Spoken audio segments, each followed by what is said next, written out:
Hello, my name is Apipol and I am in Tokyo, Japan today at the Asian Conference on Art and Humanities, Cultural Studies and Social Sciences 2024. And joining me today is Professor Donald Hall. Professor, would you introduce yourself for us, please? Of course. I'm Donald Hall. I am the Provost and Executive Vice President for Academic Affairs at Binghamton University in the United States. That's part of the SUNY system, New York system. And I've been associated with IAFOR for about a dozen years, and I believe this is the number 20 conference I've been to, and I'm very happy to be here today. Thank you very much. Yesterday, you gave the presentation titled The Work of the University in Perilous Times. Could you give us a summary of your presentation? Right now, universities are under attack, and I think I spoke specifically about the United States, but in the question and answer session with audience members, I think many people are feeling the same thing around the world. And I will say that universities are under attack. I think it's more sectors of the university are under attack, especially the arts, the humanities, some of the social sciences, the fine arts, cultural studies. What we do is seen as either irrelevant or not vocationally useful for students who are geared towards STEM disciplines or business fields. And my argument yesterday was actually what we do is profoundly important. Because what we do is not only expand students' consciousness so that they understand the broader world, they understand ideas, they understand culture, they understand how societies work, but we also give them skills that they can use vocationally. And we have to make that argument ourselves, that when we are teaching literature, when we're teaching about culture, we're giving students the ability to adapt to the world around them, to analyze data that is perhaps global rather than very local, to solve problems, and that this can lead to tremendous success in life. But we can't be shy about making that argument.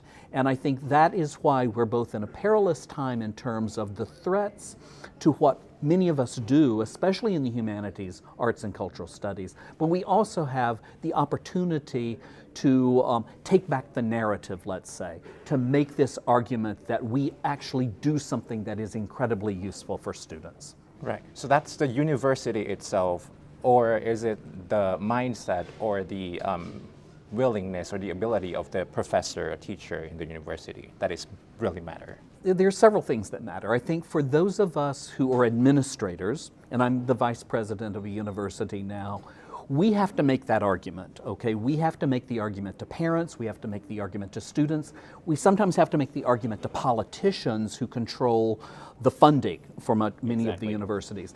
But even within classrooms, even what professors or faculty members themselves do, they have to understand the fears of their students, because many of their students and certainly their parents are afraid about the students getting a job after they graduate.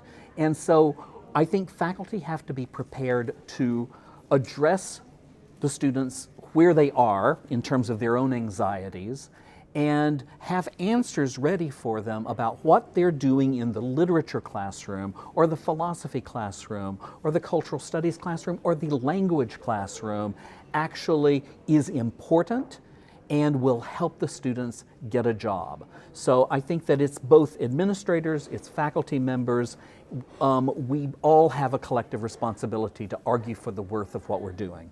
As academics and higher education institutions are in some way involved in global politics, how can academics maintain their job, keep academic integrity, and still stand for humanity? That is a great question, and I think it is very tricky, because as many of our conference goers have pointed out several times, they are sometimes subject to a lot of control by politicians, control by administrations at the university, potentially control by the funders of state education. We have to be self-protective. I mean, nothing that I've been saying is meant to ask any of us to be martyrs. We have to learn to speak to our students speak to, what they need, what they think they need, speak to their aspirations. But we also have to learn how to negotiate with others, build coalitions. And as I said during part of my talk, part of it is breaking out of our silos. Because if, as an arts professor or a literature professor or social sciences professor or cultural studies professor, if I don't go down the hall or go to another building and try to find common ground with the faculty teaching engineering, teaching business, teaching in chemistry or biology, I'm losing the opportunity to build allies. And I think that is incredibly important, because so many of the agendas that are working against us are also working against other people in other parts of the university. And so I think by working with our colleagues on common ground, we can best protect ourselves but also advance the work of the university. I want to talk about global citizenship. What role do university have in promoting global citizenship? Well, I'll say that we just came out of a really extraordinary interactive forum on this topic in which a lot of individuals expressed their opinions.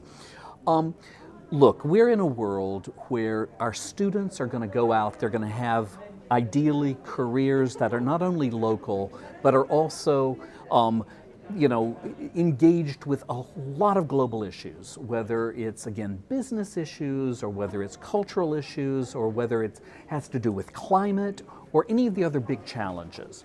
So what we should be doing at the university is not only teaching a content matter, but also teaching a kind of awareness and a kind of comfort with global flows of knowledge. Many of us do that already, because if I'm teaching about, let's say, history, or I'm teaching political science, I'm already drawing from ideas that are from Europe or from Asia or from South America or from the United States. But more important is to bring a kind of awareness of both global differences but also common humanity. Because if we're going to teach our students not only to be successful writers or artists or entrepreneurs, but to be actually citizens of the world, then we need to have them understand the importance of empathy, understanding the world from another person's point of view. We need to have them appreciate cultural diversity so that they respect the differences between Japanese culture, American culture, German culture, etc., but also what links us, so that they can find common ground. And I think that, again, is not only good because we want to all be good human beings, but it also can be very practical, because it allows you to better interact as you go through your work life with people who are not like yourself. And I think that is where we go back to, what is the purpose of a university?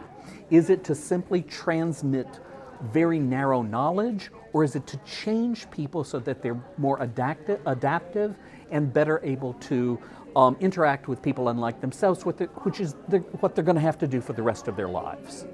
Within education institution, what kind of leadership should the administrative of the institution should have, and what kind of leadership should we teach or encourage students to have? Like what kind of qualification, what kind of quality is it different from being global citizenship? You're absolutely right. I think in terms of university leadership, first, we have to express our both support for and awareness of this kind of necessity of global consciousness, of global awareness, of global citizenship, as it were. I think for our students, what we actually have to ask them is to be change makers in the world. Right. That they need to take the initiative to lead on these issues. And again, many of them are already worried about and aware of things like social injustice and climate change and intolerance and war and violence. The worst thing would be apathy or passivity in the face of that. And what you want as students exit the university is to feel that they have some sense of empowerment, that they have both the right and the responsibility to be leaders on these issues, and that the future belongs to them. Right. I mean, we're talking about major generational differences now, where I'm someone late in my career and there are individuals who are entering their career.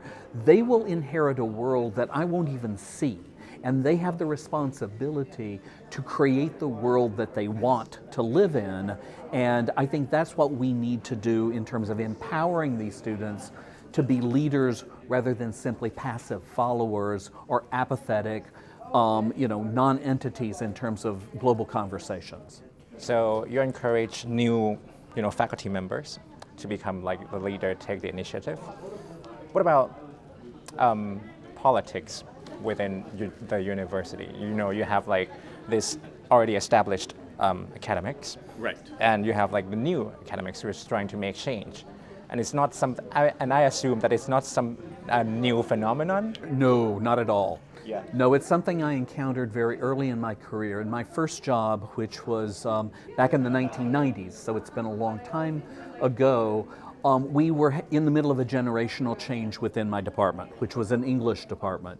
There was a very old guard who was very sort of narrow in terms of the way that they would think about literature and teach literature. And then there were many of us who were just out of graduate school who saw literature as a way to talk about politics and culture and identity and gender and sexuality and all of these other, we thought, burning questions, and they are still. And as you said, inevitably there was conflict there. To be very honest with you, it took time, it took patience, it took us building alliances with each other, and it also finally, meant that there were retirements so that people left the university, new people were hired in, and it took about 10 years for all of this to change. Right. So the other thing I would say is when you're doing work, social change work, whether it is, outside the university or inside the university, it takes a tremendous amount of patience, because change does not happen overnight, and it does not usually happen within a year or 2 years. It can take 5 or 10 years. And some of my colleagues could be very impatient. And this is also true when you're dealing with larger social issues. And I've argued this many times in my cultural studies analysis, is we have to appreciate incremental change over time. And that means being very patient with the pace of change. Thank you so much. I love that. I love that summary. And last but not least, your message to future IAFOR conference attendees. Oh, please come join us.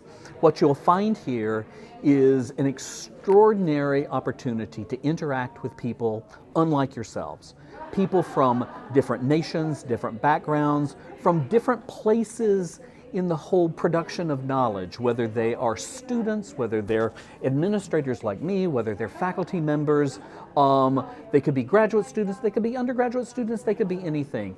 You will find in an IAFOR conference a very non-hierarchical place where you can exchange your ideas comfortably, learn, grow, and I think experience the richness of the world. So, IAFOR is the place to be.